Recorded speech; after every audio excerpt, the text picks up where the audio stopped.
Assalamu alaikum warahmatullahi wabarakatuh. Welcome my dear students in our new math session for today. بداية خلونا مع بعض نعمل ريفيو على الهومورك بتاعنا page 80. كلنا نراجع مع بعض كده اللي جاوبناه.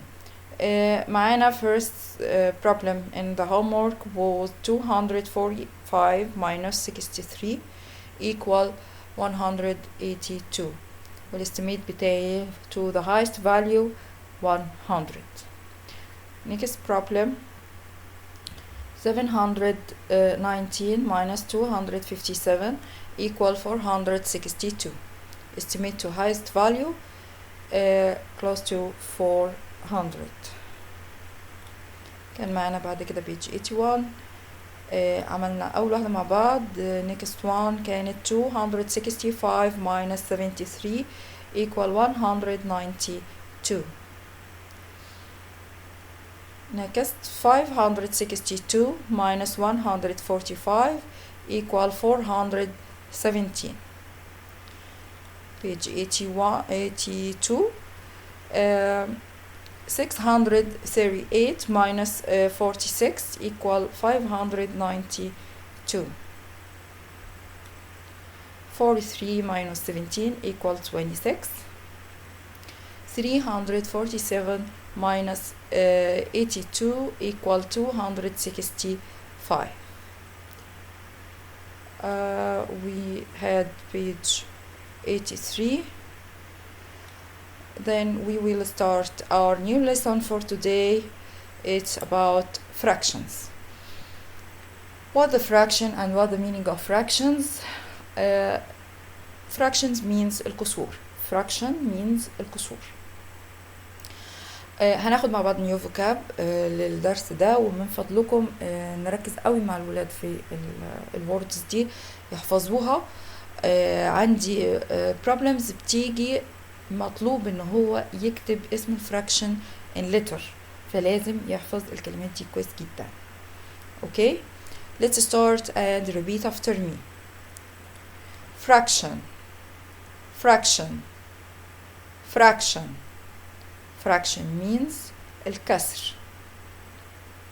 whole whole whole whole يعني العدد الكامل.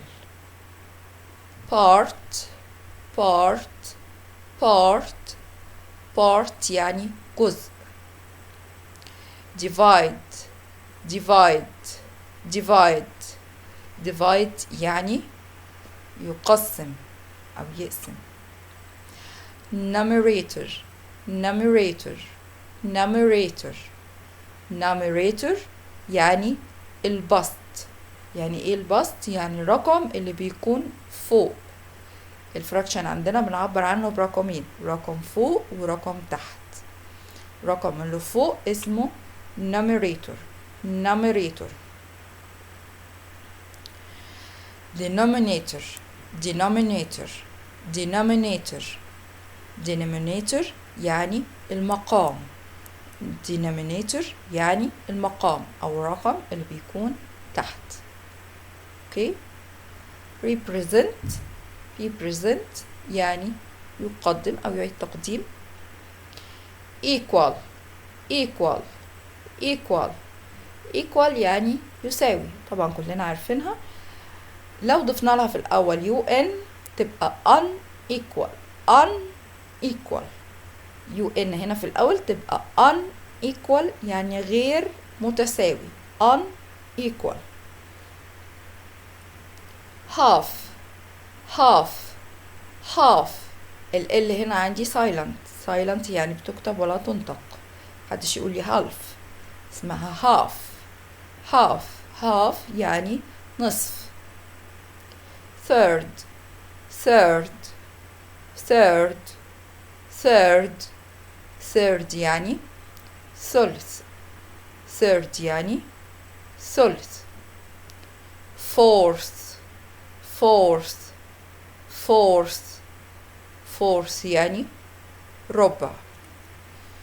تعالوا نقولهم تاني من الأول واحنا بنكتب الفراكشن عشان تتخيلوا مع بعض.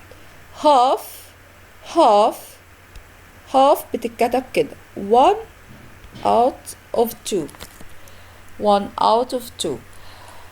المقصود بالنيميريتور اللي قلناه البسط، النيميريتور اللي هو الرقم اللي فوق ده بيبقى اسمه نيميريتور، الرقم اللي تحت ده بيبقى اسمه denominator، اسمه denominator.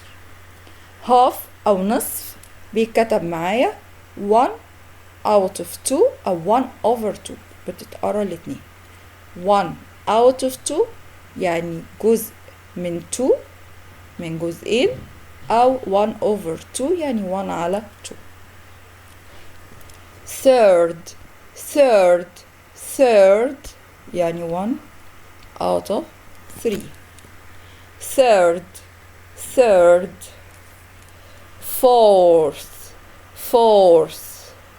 fourth quarter fourth وquarter. quarter احنا خدناها واحنا بنتكلم عن الساعة في الترم الأول means ربع. fourth وquarter الاتنين بنفس المعنى وبيعبروا عن الفراكشن ده 1 out of 4 أو 1 over 4. fifth 1 over 5 أو 1 out of 5. sixth 1 over 6. sixth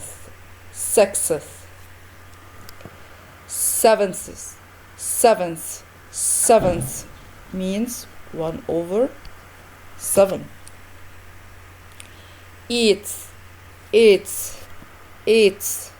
1 over 8. ninth 1 over 9 and 1 out of 9.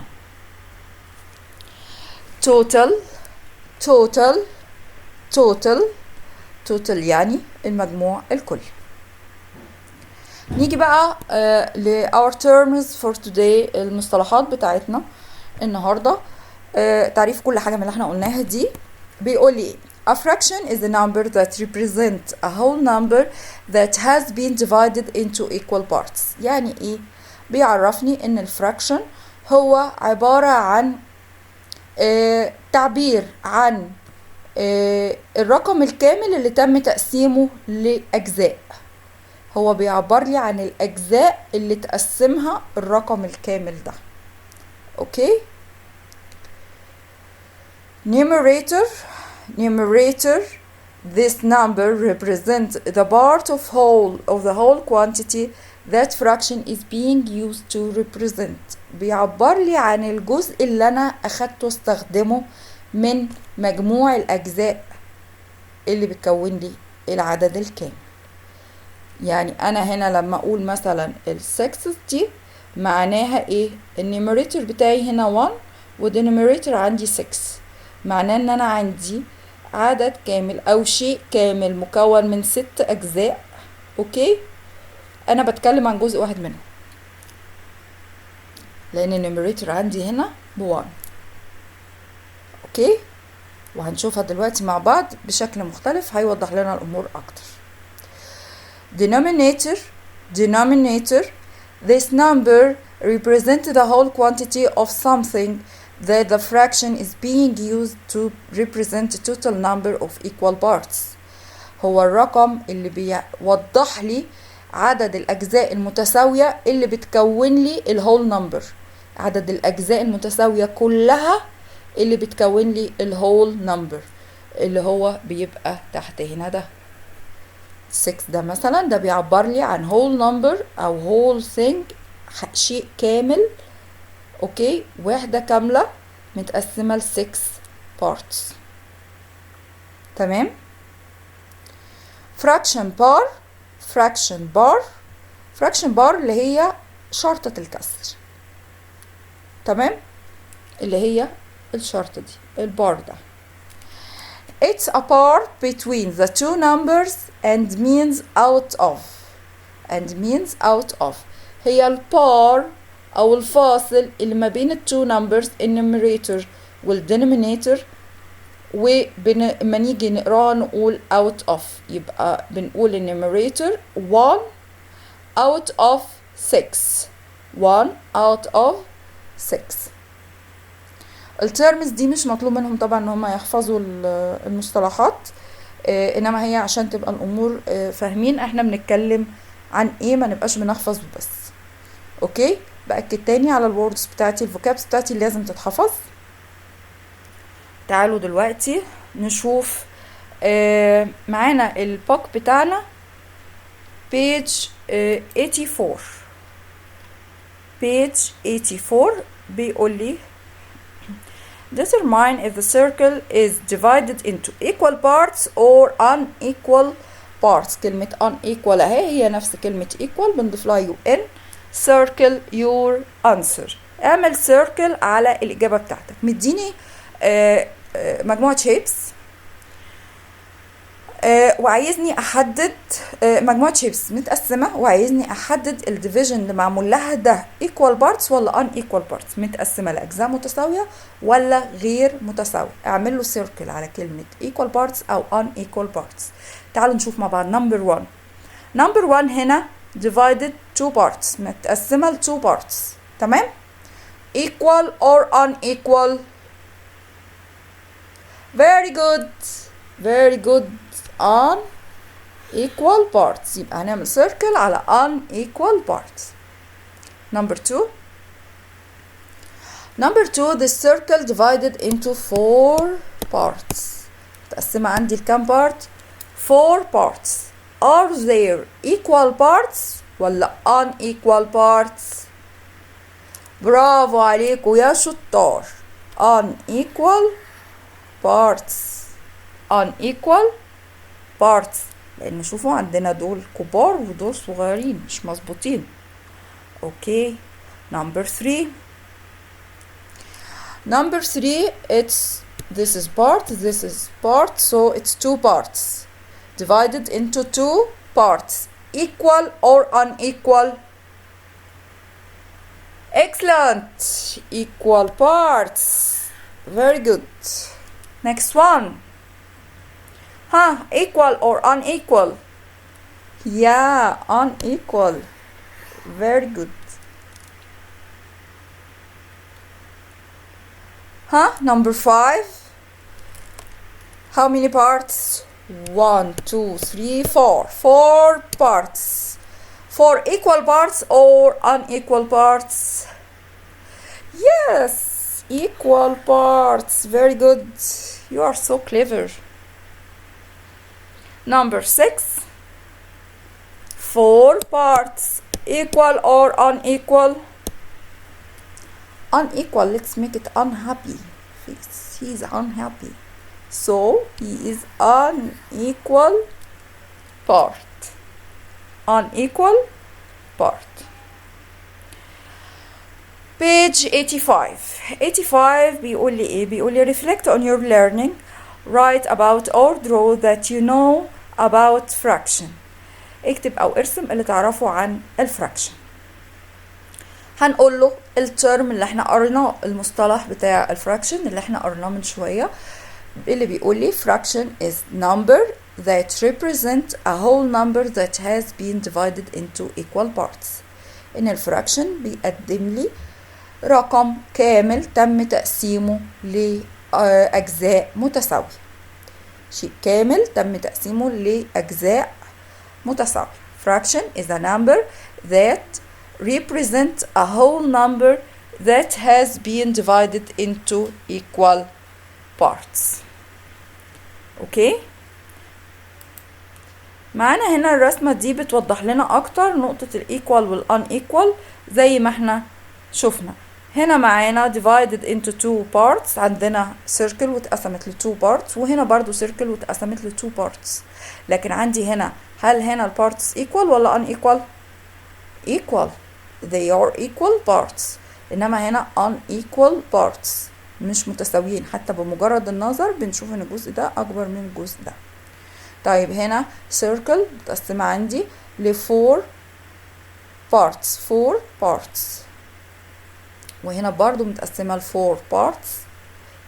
زي اللي احنا لسه عاملينها دلوقتي الهابي والانهابي، يبقى الفور بارتس دول ايه؟ unequal لانهم فعلا unequal، انما دي equal. تمام. اوكي. now let's start with our fractions. تعالوا نشوف الفراكشنز بتاعتنا اشكالها ايه واسمائها ايه ونتعرف عليها بشكل اكتر عشان تثبت في دماغنا اكتر. معانا first pie، هنعتبر انها كأنها باي، كأنها بيتزا. اتقسمت كام؟ divided into two equal parts. اتقسمت two equal parts. two equal parts. تعالوا احنا هنتكلم دايما عن البلو بارت. البلو بارت اللي هو الجزء ده، البلو بارت اللي هو الجزء الازرق ده، هنعبر عنه ازاي كفراكشن؟ هنعبر عنه ازاي as a fraction؟ هنقول ايه؟ هو كام بارت، كام بلو بارت عندي؟ عندي كام بلو بارت هنا؟ 1. عندي 1 بلو بارت، عندي جزء واحد بلو. تمام. جزء واحد من كام؟ من كام جزء مكونين لي الشكل كله؟ 2. yes 2. they are 2 parts. يبقى 1 out of 2. 1 out of 2 اسمه ايه؟ اسمه half. اسمه half. يبقى ايه هو الهاف؟ part of 2 parts. part of 2 parts. جزء من جزئين بيكونوا الشكل الكامل او الشكل كله. اوكي. طيب البلو بارت هنا، البلو بارت هنا ها بارت واحد. معانا how many blue parts here؟ yes 1. 1 of how many parts؟ عندي كام بارت في كله؟ عندي 3 parts. 3 parts بيكونوا لي الهول شيب، بيكونوا لي الشكل كله كامل. يبقى 1 out of 3. يبقى انا لما اتكلم عن البلو هقول ان هو part من 3. part out of 3. 1 out of 3. اوكي. واسمه third. اسمه ايه؟ third. طيب البلو بارت هنا how many blue parts؟ 1. 1 out of how many parts؟ 1 من كام بارت هنا؟ 1 2 3 4. I have 4 parts عاملين لي الهول شيب كله. يبقى اسمه ايه ده؟ 1 out of 4 اسمه fourth. fourth او quarter. fourth او quarter.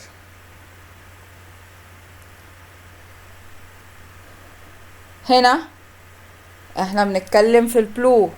خدوا بالكوا في عندي درجات. احنا بنتكلم في البلو. البلو بتاعنا اللي هو ده. تمام. عندي كام واحد؟ عندي 1 part. 1 part out of how many parts؟ 1 2 3 4 5 out of 5 parts. out of 5 parts اسمه ايه؟ اسمه fifth. اسمه ايه؟ fifth. النيمتر بتاعي 1، الدينومينيتور 5. اسمه fifth. طيب مع بعض the blue part here how many؟ ده blue، ده dark blue. احنا بنتكلم في البلو. اوكي. how many blue parts here؟ عندي كام blue part؟ عندي 1. 1 out of how many parts؟ من كام parts؟ 1 2 3 4 5 6. الهول شيب كله 6 parts. البلو فيهم 1 بس. اسمه ايه؟ 1 out of 6 اسمه 6th. اسمه 6th. تمام. next seventh. How many blue? ها one over أو out of how many parts? 1 2 3 4 5 6 7. ما ننساهوش، ما هو بارت من ضمن كله. 1 2 3 4 5 6 7. 1 out of 7 seventh.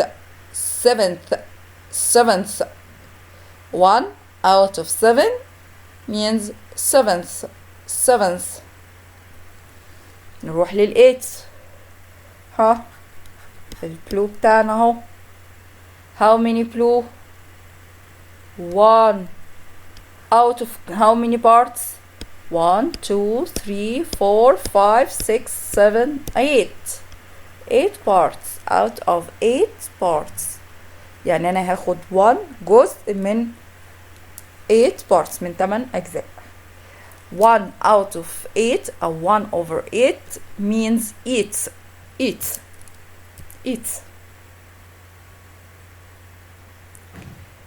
يعني تمن.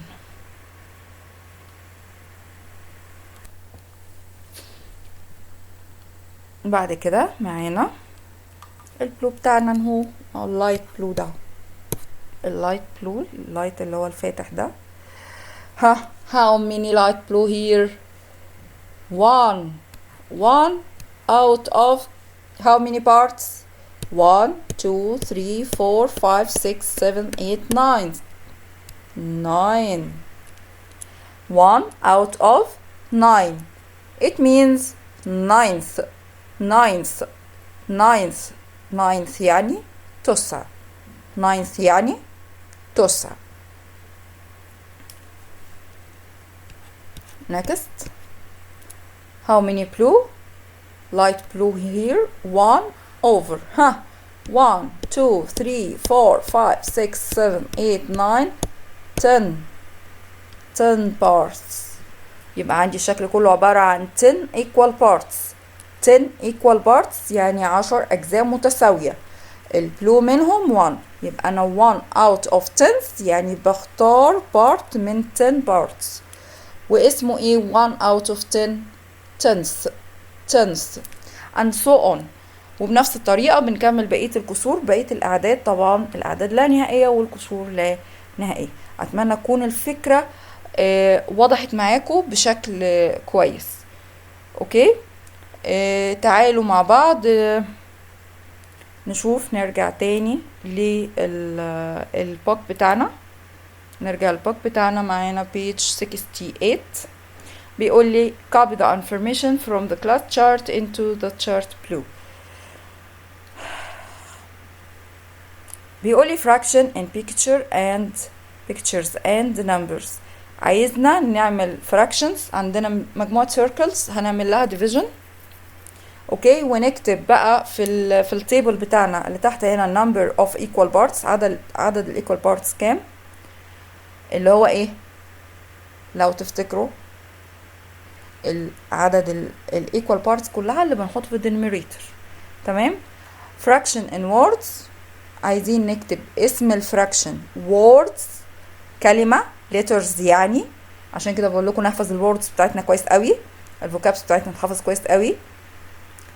الفوكابلري بتاعنا اللي موجود عندنا بالنسبة للبراكتس ده النيميريتور، الدينومينيتور، والفراكشن بار. تعالوا الأول نبتدي بان احنا هنا مثلا هنقوم عاملين هنا. انتوا بقى تعملوا بالرولر. اوكي، هنقسم 2 equal parts. I divided it 2 equal parts.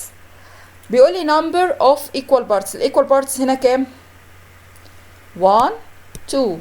يبقى انا عندي 2 equal parts. Very good. 2 equal parts. ال 2 equal parts دي الفراكشن بتاع البارت الواحد. البارت الواحد هنا يبقى اسمه ايه؟ فاكرين؟ اسمه half. اسمه half. half يعني نصف. half يعني نصف. طيب تعالوا هنا هناخد نقطة هنا كده نرسم منها، نحاول نطلعه مظبوط، مش مظبوط قوي يعني بس على قد ايدي.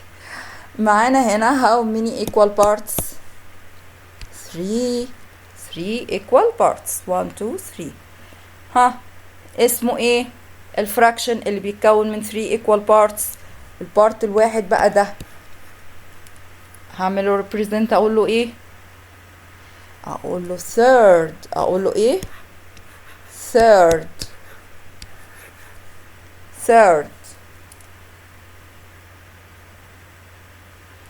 طيب هنا هنعمل divide هنا لكام part؟ 4 equal parts. عندي كام part؟ 1 2 3 4. number of equal parts 4 equal parts. 4 equal parts. طيب انا عايزة name of part. one part منهم هيبقى اسمه ايه؟ اسمه fourth. اسمه fourth او ايه؟ quarter. fourth او quarter. طبعا عارفين ازاي هنكتب الفراكشن بتاعنا. احنا بنتكلم عن part واحد، جزء واحد، يعني هقول 1 out of how many equal parts of 2. يبقى ده كده اسمه half. في الثيرد هنا third يعني 1 part of how many equal parts 3. يبقى 1 out of 3. fourth او quarter يعني عندي بتكلم عن part out of how many equal parts 4. 1 out of 4. تمام.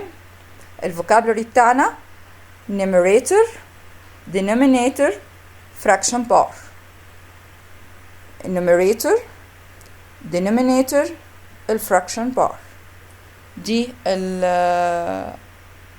الفوكابلري بتاعنا بتاع البيج دي.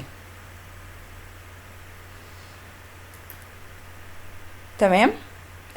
نشوف فيديو مع بعض هيوضح لنا الامور اكتر ويثبت الموضوع في دماغنا اكتر. تمام. let's see. Let's start here. What is a fraction? When we say the word fraction, what do we mean? What is a fraction? Well, a fraction is something that shows parts of a whole. Let's say there's this lady named Cindy. Cindy has a pizza, which is great. She loves pizza, so yummy pizza. But then her friend Chomsky arrives. You remember Chomsky? Chomsky likes pizza too, and he's a little bit hungry. So maybe Cindy isn't gonna eat the whole pizza now. Maybe they're gonna split it. What do you think? So they split the pizza in half. Each of them get 1/2 of the pizza. Isn't that neat? Oh, then everyone has pizza. Each of them have 1/2 of the pizza. They split it right down the middle. Now remember, a fraction is something that shows parts of a whole. So here is what the fraction looks like. A 1, a line, and a 2. That is the fraction 1/2. Each of them, Cindy and Chomsky, get 1/2 of the pizza. So this is 1/2. It's a very important fraction because we use it all the time. Now you might be wondering, what do the numbers mean and how does it show 1/2? Well, the bottom number shows the total number of parts. الرقم اللي تحت بيبين The لنا top number العدد shows how الكلي many parts للبارتس، we are talking about. Pretty simple. واللي فوق بيتكلم back عن to our اللي انا example. اقصده انا عايزه كام بارت بالظبط. There are a total of 2 parts to the pizza. So there's a 2 on the bottom, and Cindy just gets 1 part. That's the part we're talking about. So Cindy gets just 1/2 of the pizza. She doesn't get the whole thing. She gets just 1 part. She gets 1/2. The bottom number of a fraction is called the denominator. The denominator is the total number of parts. denominator هو كل The العدد top بتاع number الأجزاء. is called the الأجزاء كلها. numerator. The numerator tells us how many parts we are talking about. numerator بيتكلم عن البارت اللي احنا Cindy is نقصده. having one part of the pizza. The other part, of course, is going to Chomsky. Let's try this. Let's say there's another pizza, and this pizza has 4 parts. بيقول لي هنا بقى لو نفس البيتزا جبناها وقسمناها لفور بارتس. 4 بارتس نقدر نقول بقى هيبقى عندنا كام في numerator وكام في denominator. يلا يا شطار فكروا. Let's see. The number 4 is the denominator because there are 4 pieces of pizza. 4 الدينومينيتور بنحط فيه زي ما احنا عارفين كل العدد بتاع الأجزاء كلها. الأجزاء كلها هي دي بتبقى الدينومينيتور بتاعي. 4 parts. Let's say Kelly shows up and wants to have one part of the pizza, one piece of... كالي جت وعايزة تاخد جزء من الأربع أجزاء. part of the 4 parts of the pizza. يبقى عايزين نعبر عن الفراكشن ده هنقول عنه ايه؟ هنحط كام في النيوميريتور؟ of the pizza. The numerator or the top number of the fraction is the number 1 because Kelly is having one part or one piece of the pizza.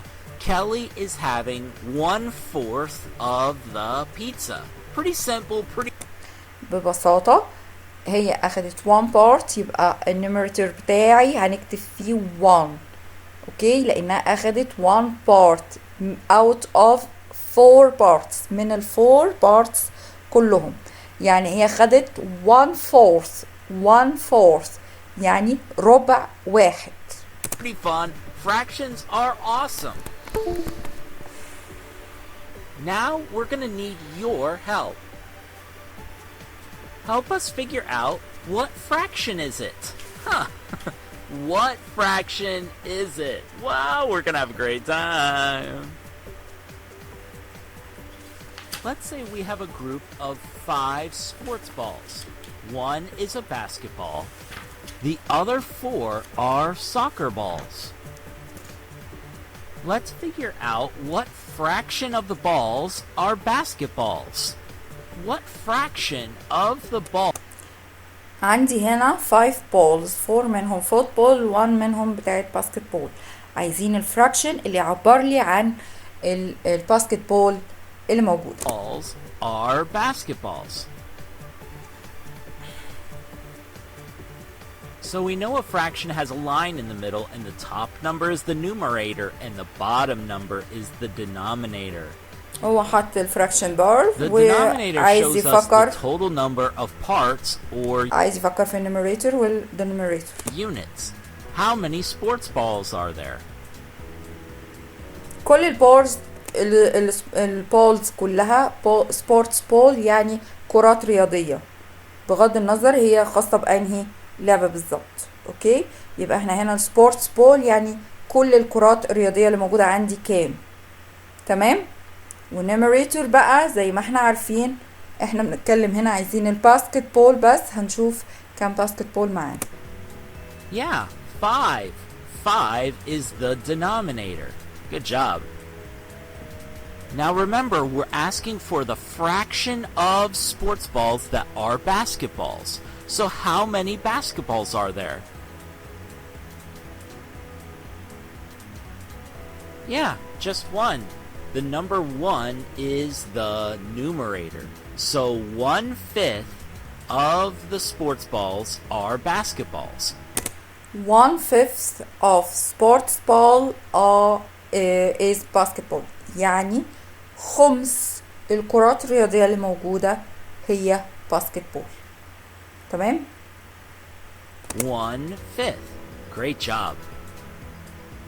Let's try this final example. Let's say there are 5 pets.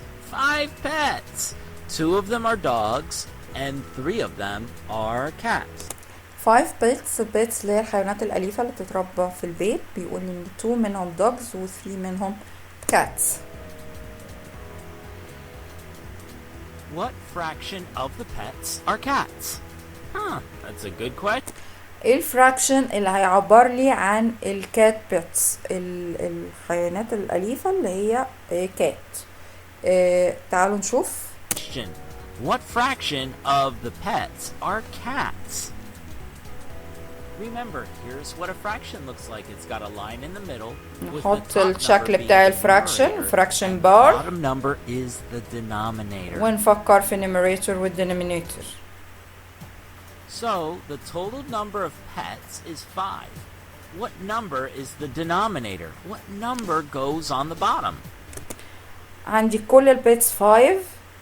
البيتس كلهم 5. يا ترى ال5 دي هتبقى numerator ولا denominator؟ Yeah, 5. 5 is the denominator. It tells us the total number of pets. Remember, we're asking for the fraction of the pets that are cats. How many cats are there? Yeah, 3. ما ننساش ان احنا الفراكشن بتاعنا بيسألنا عن الكاتس. هنشوف بقى عندنا كام كاتس علشان تبقى هي ايه. برافو عليك. وهتبقى هي النيميريتور. So what's the numerator? Yeah. numerator هيبقى 3. is the numerator. عدد الكاتس. 3/5 of the pets are cats. Wow, that was so. طيب احنا لما كان بيبقى النيميريتور بتاعنا 1 والدينوميريتور 5 كنا بنقول اسمه fifth. 1/5. طيب 3 out of 5 كده هنقول عليه ايه؟ هنقول 3/5. 3/5. Cool. But none of those cats are as special to me as you, Mr. Whiskers. Not even a fraction of my heart belongs to you. My whole heart. I love you, Mr. Whiskers. I do. I do. A fraction is something that shows parts of a whole. بيأكد معايا ان الفراكشن شيء بيوضح لي او بيبين لي parts of a whole. أجزاء من كل. سواء الكل ده كان عدد، سواء الكل ده كان شكل، هو بيبين أجزاء من كل. The top number of a fraction is the numerator, how many parts we are talking about. And بيقول لي ان التوب نمبر، الرقم اللي فوق اسمه numerator. بيبين لي how many parts we are talking about. البارتس اللي احنا بنتكلم عنها قد ايه، البارتس اللي انا اقصدها قد ايه، كام بارت. the bottom number of a fraction is the denominator, the total number of parts. والرقم اللي تحت هو الدينومينيتور اللي بيبقى المقصود بيه total number of the parts، عدد الأجزاء كلها. Thanks for watching this homeschool pop video on fractions. Thank you all for this session. Thank you and goodbye my dear students. Until we meet again. Thank you. السلام عليكم ورحمة الله.